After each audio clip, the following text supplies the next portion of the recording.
Dokkodo Precept 8. Never let yourself be saddened by a separation.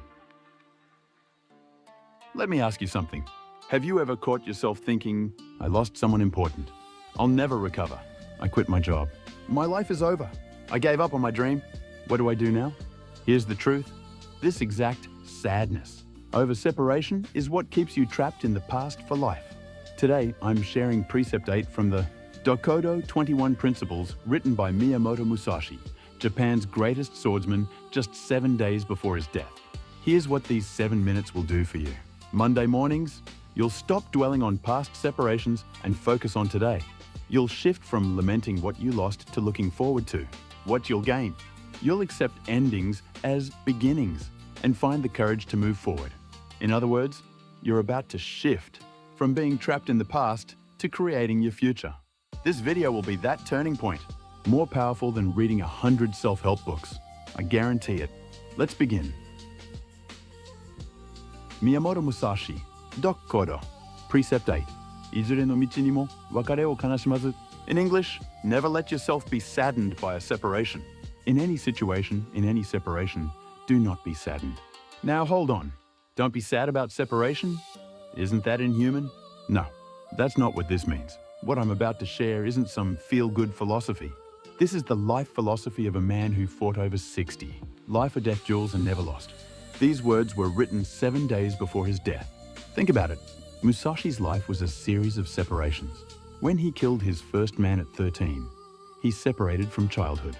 He separated from his master, from his hometown, from companions, and forced many enemies to separate through death. If he mourned every separation, he couldn't move forward. To survive on the battlefield, Musashi learned to accept separation.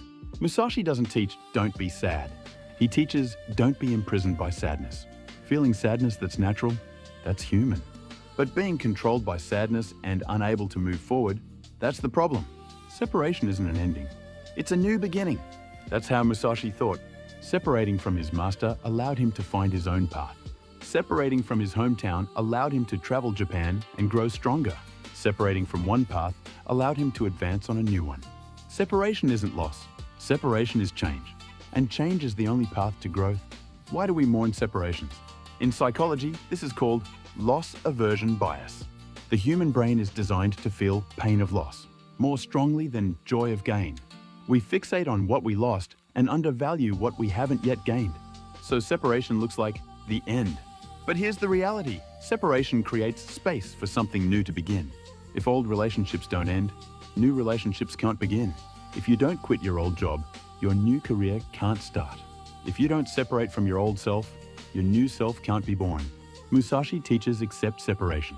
It's okay to be sad, but don't be imprisoned. It's okay to feel, but don't stay there. Recognize separation, accept it, and move forward. This is Musashi's teaching.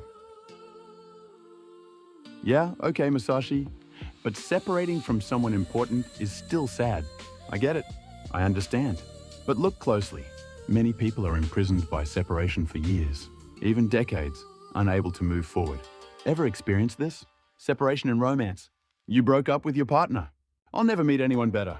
Every day, you look at old photos. You check their social media for updates. Maybe we can get back together. A year has passed. You still haven't moved on. What happened? Imprisoned by separation, you keep missing chances for new connections. Musashi says that separation gave you space for new encounters. Yet you're clinging to a phantom of the past.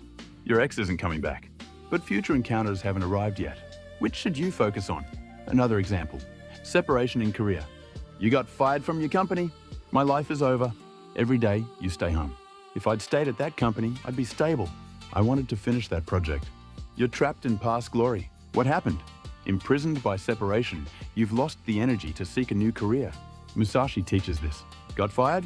That's separation from that company path. Don't mourn. The next path is waiting for you. Steve Jobs got fired from Apple. He thought it was the biggest failure of my life. But that separation allowed him to create Pixar and Next.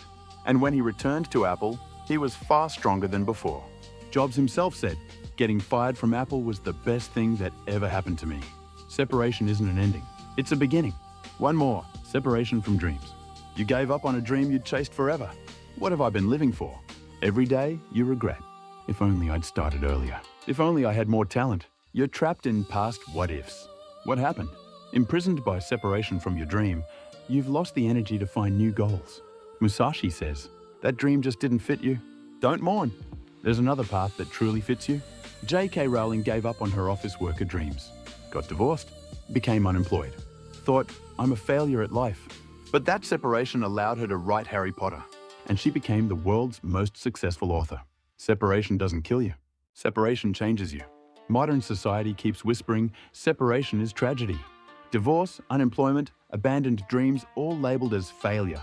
But Musashi says, separation isn't tragedy, it's change, and change is life itself. Only those who accept separation can walk new paths. Those imprisoned by separation keep standing still in the same place. Which will you choose?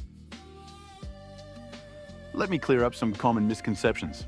Question 1. Not being sad about separation, does that mean suppressing emotions? No, Musashi doesn't say don't be sad. He says don't be imprisoned by sadness. Being sad about separation, that's healthy. But being sad for years and unable to move forward, that's the problem. Feel the sadness. Then let it go. This is Musashi's teaching. Question 2. But what about the death of someone important? Musashi saw many deaths. Deaths of companions. Deaths of enemies. And his own death was near. He doesn't teach don't mourn death. He teaches don't be imprisoned by death and forget to live. What would your important person want you imprisoned by grief? Are you living forward? Question 3. Does accepting separation mean giving up? No, complete opposite. Giving up. Thinking.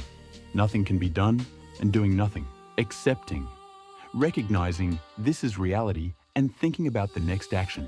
Accepting separation means facing reality, and only those who face reality can take the next step. So what do you actually do starting today? Just 3 things. Action 1, create a separation list. List the major separations you've experienced in life. Then after each separation, write, what did this separation bring me? Examples? Broke up with high school sweetheart, met current spouse in college. Quit first company, better career began. Left hometown, broader perspective gained. You'll realize many separations were actually blessings.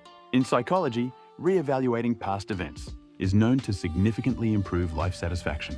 Action 2, practice the 90-day rule.